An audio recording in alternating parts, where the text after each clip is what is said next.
नमस्कार, स्वागत है आपका जगत टॉक में और मैं हूं आदेशपुरी। चर्चा करेंगे हम बांग्लादेश के पुनः मुस्कोभाव वाली स्थिति पर, यानी कि बांग्लादेश जिसे भारत ने पाकिस्तान की जातियों से मुक्ति दिलाई थी, मुक्ति वाहिनी का साथ देकर पाकिस्तानी सेना के मिलिट्री ऑपरेशन जिसमें लाखों लाख बंगाली मारे गए, रिफ्यूजी बन गए, उनसे उबार कर एक देश बनाया गया।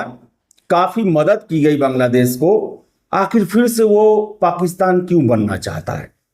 जो अभी ताजा घटनाक्रम हो रहे हैं उससे यही साबित होता है कि बांग्लादेश को फिर से पाकिस्तान बनने का भूत सवार हो गया है। आत्मा पाकिस्तान की उसके अंदर घुस गई है। अब देखिए कि क्या क्या घटनाक्रम हो रहे हैं। अभी आपको हम बता दें कि पाकिस्तान का जो पासपोर्ट होता है उस पर लिखा होता है कि ये इजराइल को छोड़कर दुनिया के सभी देशों के लिए मान्य है। बांग्लादेश के द्वारा भी यही किया जाने वाला है, यानी कि अब इजराइल कोई भी बांग्लादेशी बांग्लादेश के पासपोर्ट पर नहीं जा सकता है। ऐसा क्यों हो रहा है? फिर से आपको बता दें, जो इजराइल की कंपनियां हैं, खासकर यहूदियों की जो कंपनियां हैं, उनका विरोध बांग्लादेश में शुरू हो गया है। डोमिनोज, फिर से बता दें मैकडी जो है वो, फिर से बाटा, प्यूमा, इन सभी दुकानों पर हमले किए जा रहे हैं। और हमले के बाद ये नहीं कि उनके सामानों का बहिष्कार किया जा रहा है, बल्कि सामान लूट कर ले जाया जा रहा है बांग्लादेशियों के। और आपको याद भी होगा कि लूटने में कितने तेज हैं। अपने ही देश के प्रधानमंत्री के आवास में घुसकर खाना और क्या क्या चीज नहीं चुरा कर ले गए वहां से। पिछले साल जो तख्ता पलट हुआ, एक चुनी ही प्रधानमंत्री जिसे उस देश की जनता ने ही चुना था, वही प्रधानमंत्री को ऐसे ऐसे तरीके से देश छोड़ने पर मजबूर किया। अब देखिए क्या चल रहा है। बांग्लादेश कैसे जो है वो पाकिस्तान का आत्मा जो है बांग्लादेश में घुस गया है, उसकी हम चर्चा करेंगे। देखिए अभी बांग्लादेश की जो है भारत के साथ खट्टे मीठे संबंध रहे, लेकिन इतना बुरा स्थिति में नहीं पहुंचा कि बांग्लादेश डायरेक्ट भारत को चैलेंज करे। अब देखिए कि सबसे पहले वहां तो शेख हसीना जो कि चुनी ही मुख्यमंत्री थी, प्रधानमंत्री थी, उनको देश निकाला दिया गया, भागने पर मजबूर किया गया। उसके बाद जो केयर टेकर गवर्नमेंट है, मोहम्मद यूनुस, पूरे बांग्लादेश को कट्टरपंथ और भारत विरोधी बनाने में लगा हुआ है। पहला स्टेट विजिट होता है वहाँ के केयर टेकर गवर्नमेंट का, जो अभी चीफ एडवाइजर हैं, चीन में। और वहां पर क्या बोला जाता है कि बंगाल का जो खाड़ी है उसके राजा जो हैं वो हमारे कंट्रोल में है, वो हम उसके मालिक हैं। और भारत के जो नॉर्थ ईस्ट के राज्य हैं उस पर प्रश्न खड़ा किया गया और चीन को इनवाइट किया गया कि आप आइए बांग्लादेश, हमारे पोर्ट को डेवलप कीजिए, हमारे एयरपोर्ट को डेवलप कीजिए, और सिल्लीगुड़ी जो गलियारा है, कॉरिडोर जो है, उस पर भी आकर छेड़छाड़ कीजिए ताकि नॉर्थ ईस्ट से भारत का कनेक्शन काट दिया जाए। लेकिन आपको हम बता दें कि जो सिल्लीगुड़ी गलियारा जो है उसको भारत जो है ये जानता है कि वो हमारा कमजोर पक्ष है, और यही वजह है कि उसकी सुरक्षा के लिए सारे प्रयास कर दिए। अब देख लीजिए कि जो सिल्लीगुड़ी कॉरिडोर है उसको बचाने के लिए भारत ने वहाँ पर जो है, जो बगल में जितने भी कैंटोनमेंट हैं वहाँ पर ब्रह्मोस मिसाइल को तैनात किया गया है। S-400 जो मिसाइल विरोधी जो शस्त्र है भारत का, जिसे रूस से इंपोर्ट किया गया, उसे लगाया गया है। राफेल को लगाया गया है। इंडियन आर्मी की टुकड़ी है, BSF है, फिर से ITBP है, SSB है।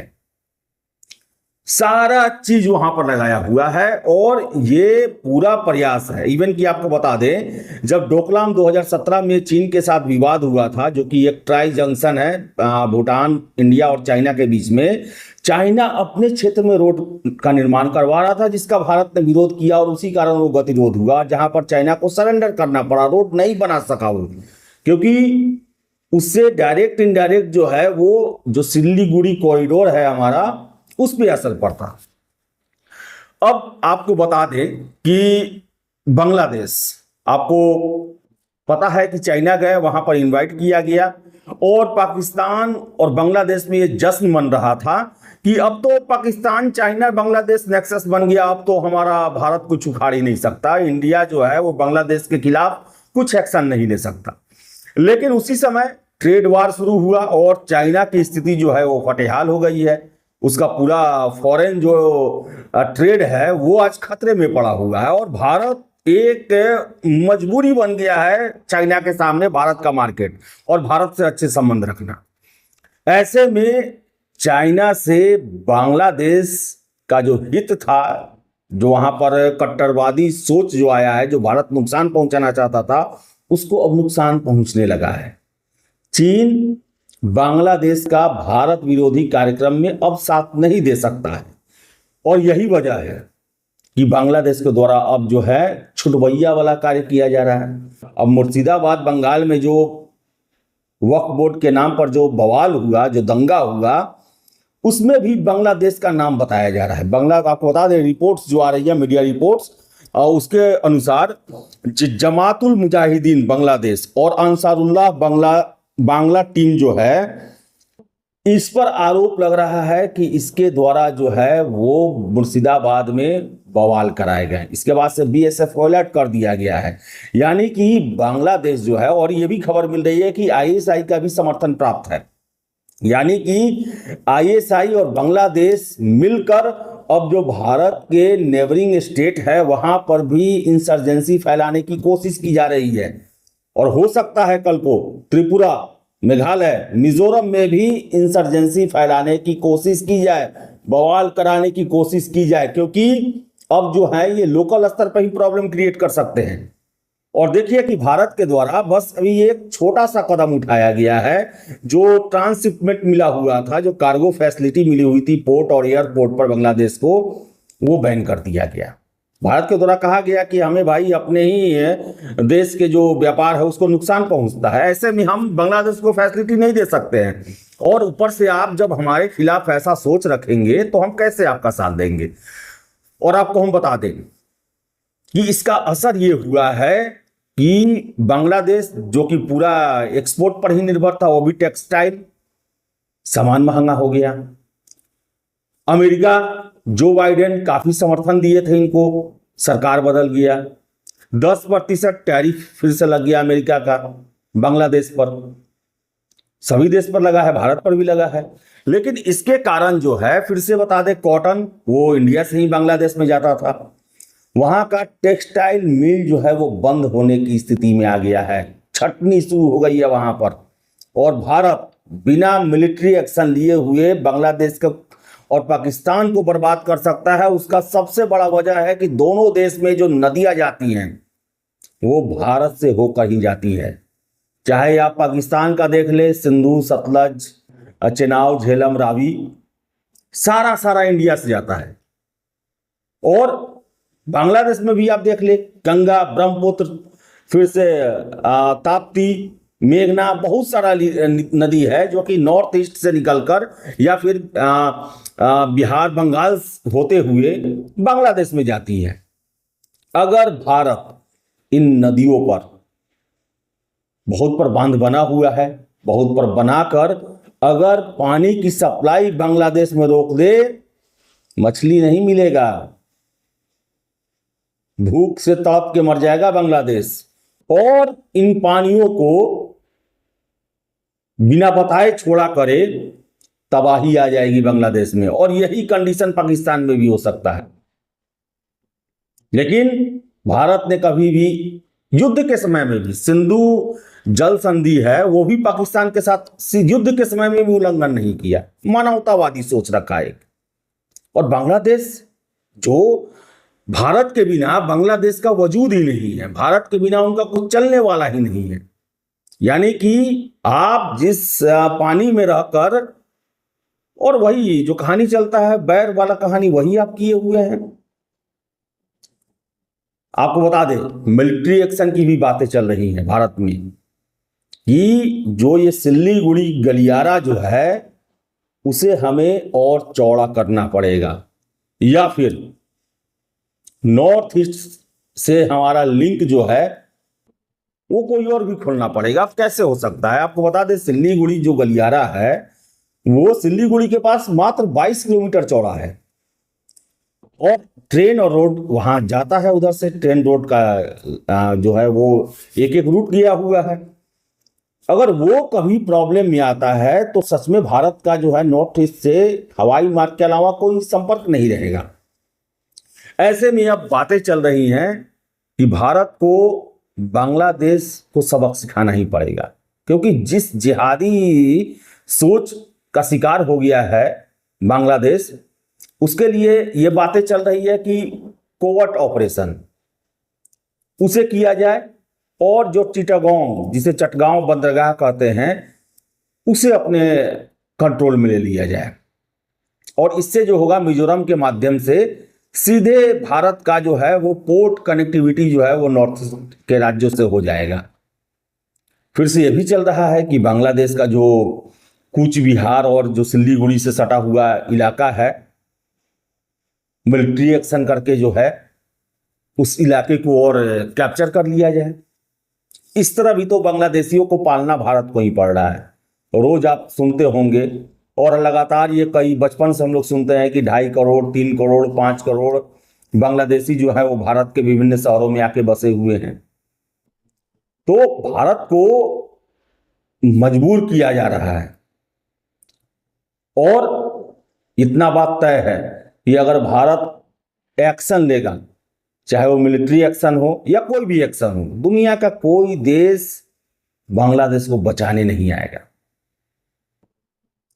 विनाश काल विपरीत बुद्धि। अब देखिए आप कितना आश्चर्य लगता है कि ये बांग्लादेश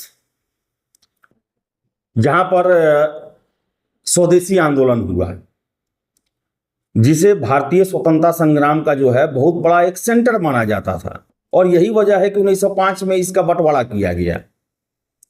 यही बांग्लादेश जहां पर मुस्लिम लीग की स्थापना होती है, यही बांग्लादेश जहां के नेता जो हैं वो पाकिस्तान बनाने के लिए, जो वर्तमान पाकिस्तान है, वहां के नेताओं से ज्यादा ये लड़े। और जब बंटवारा हो गया तब इन्हें अकल आया कि पाकिस्तान जो है इन्हें क्या समझता है, इनके साथ कितना गंदा सलूक किया जाता है। इनके जितने भी एक्सपोर्ट हैं, जितने यहां से इनकम होता था, उन सारे को वेस्ट पाकिस्तान में इन्वेस्ट किया जाता था। कई कई कहानियां हैं कि सैनिटरी का सामान आता था जब एड के रूप में अमेरिका से, जब बांग्लादेश के मंत्री और यहाँ के नेता मांगते थे कि हमें भी कुछ दे दे, तो ये कहा जाता था कि आप लोग जो है वो केले के पेड़ के नीचे जाकर फ्रेश हो जाइए, आपको ये सिंक और कमोड की क्या जरूरत। और एक पाकिस्तानी चैनल पर ही मैं सुनता था कि जब इस्लामाबाद बन रहा था तो एक व्यक्ति जो है वो बांग्लादेश से गया इस्लामाबाद, वहाँ के प्रोग्रेस को देखकर बहुत खुश हुआ और वहीं पर जो है सजदा करने लगा सड़क पर। और किताब में लिखा अपने किताब में कि जब मैं इस्लामाबाद की सड़कों पर सजदे के लिए सर झुकाया तो वहाँ की सड़कों से मुझे पटसन की खुशबू आई। यानी कि बांग्लादेश का सारा पैसा वेस्ट पाकिस्तान में लगाया जा रहा था। और देखिए कि 70 का जो चुनाव हुआ था, उस चुनाव में शेख मुजीबुर रहमान विजयी हुए। उन्हें प्रधानमंत्री पाकिस्तान का बनना चाहिए था, लेकिन नहीं बनने दिया गया। विश्वास नहीं था कि बांग्लादेशी अगर ये बनेगा तो ये वेस्ट पाकिस्तान का भला नहीं करेगा। और मिलिट्री ऑप्शन जो ऑपरेशन सर्च लाइट चालू हो गया वहां पर ईस्ट पाकिस्तान में, और 30 लाख लोगों को मारा गया। करोड़ों लोग भाग भाग कर इंडिया में आए और भारत सरकार के द्वारा जो है वो शरणार्थी प्रॉब्लम के कारण इंटरवेन करना पड़ा। और वहां पर मुक्ति वाहिनी बना जिसमें 3,000 भारतीय सैनिक जो है वो शहीद हुए और बांग्लादेश को स्वतंत्रता दिलाई गई। और वो बांग्लादेश वो भारत के खिलाफ ऐसी साजिशें कर रहा है। आपको बता दें कि भारत का जो संप्रभुता है उसको चैलेंज किया जा रहा है। तो ये बड़ा ही दुखद है और इसका इलाज जरूरी है। अगर हमारे पड़ोसी देश जिसका लगभग 5,000 किलोमीटर सीमा जो है भारत से लगता है और ऐसा जिहादी सोच रहेगा, भारत विरोधी सोच रहेगा, उसके लिए भी वैसी ही नीतियां भारत को अपनानी पड़ेंगी। और संभावना है कि कुछ भी हो सकता है, चाहे वो कोवर्ट ऑपरेशन हो, मिलिट्री ऑपरेशन हो या फिर कोई बड़ा कदम उठाया जाए, लेकिन बांग्लादेश पर एक्शन लेना बहुत ज्यादा जरूरी है, क्योंकि दोनों तरफ पाकिस्तानी माइंडसेट जो है वो रहना भारत के लिए ठीक नहीं है। तो देखिए क्या होता है एक्शन। लेकिन बता दें आपको हम कि बांग्लादेश जो है वो पूरे तरीके से उसके अंदर पाकिस्तान की आत्मा घुस गई है। पाकिस्तान का ISI, पाकिस्तान के मिलिट्री ऑफिसर जो है वो बांग्लादेश में आ रहे हैं और वहां पर ये प्लानिंग चल रहा है कि कैसे भारत को ज्यादा से ज्यादा नुकसान पहुंचाया जा सकता है। और उनका सबसे ज्यादा नजर जो है भारत के नॉर्थ ईस्ट राज्यों पर है, जहां डेवलपमेंट काफी हो रहा है, जहां पर भारत के डेमोक्रेसी को लेकर बहुत सारे अलगाववादी वहां के जो गुट थे वो अब हथियार डाल चुके हैं, भारत सरकार के साथ एग्रीमेंट कर चुके हैं। समृद्धि आ रही है, नॉर्थ ईस्ट में ट्रेन चल रही है कई राज्यों में, और उस जगह को फिर से अशांत बनाने की कोशिश की जा सकती है। और बांग्लादेश एक लॉन्चिंग पैड हो सकता है और इसे भारत सरकार को ध्यान में रखना चाहिए और एक बड़ा एक्शन बांग्लादेश पर जरूर होना चाहिए, ताकि वहां के हिंदू सुरक्षित रह सके और भारत के पड़ोसी जो राज्य उससे सीमा लगते हैं वहां पर किसी तरह का आतंक न पैदा हो सके। इसके लिए जरूरी है। तो देखिए क्या होता है आगे। फिलहाल इस वीडियो में इतना ही। वीडियो पसंद आए तो लाइक शेयर करें। हमारे चैनल जगत टॉक को आप सब्सक्राइब जरूर कर लें। बहुत बहुत धन्यवाद।